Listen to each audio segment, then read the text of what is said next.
পড়া হয়েছে।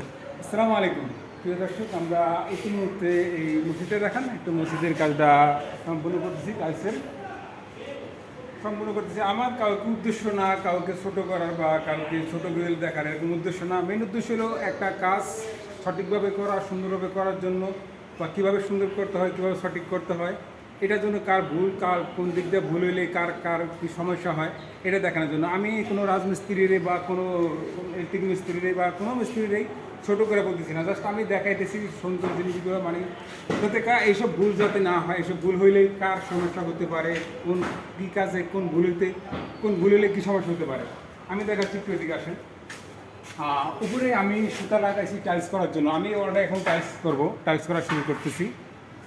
তারপরে আমি যখন শল লাগাইলাম, আমার দিকে দেখুন, আমি যখন শল লাগাইলাম তখন দেখা যাচ্ছে আমার উপরে আপনার হাফ ইঞ্চি মশলা, হাফ ইঞ্চি ধরাইছে একদম উপরে।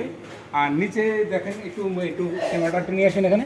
নিচে দেখেন এখানে প্রায় 4.5 ইঞ্চি মাল খায়, 4.5 ইঞ্চি মতন এখানে মাল খাইতেছে।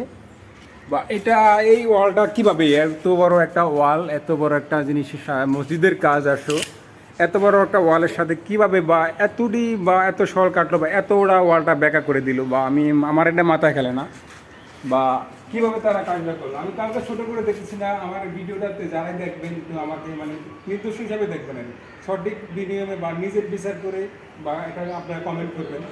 দেখতেছেন এই ভিডিওটা, এখানে 4.5 ইঞ্চি 4.5 ইঞ্চি মাল খায়। এই 4.5 ইঞ্চি মাল দেওয়া আমি যদি টাইলসটা লাগাই, টাইলসটার কতটুকু সাপোর্ট থাকবে বা টাইলসটা কীরকম থাকবে, ভবিষ্যতে কীরকম হবে, বাট আপনারাই কমেন্ট করে জানাবেন। যারা রাজমিস্ত্রি বা যারা টাইলস মিস্ত্রি, যারা ওই শর্ট সুতা বোঝেন, তারা একটু কমেন্ট করে জানাবেন প্লিজ।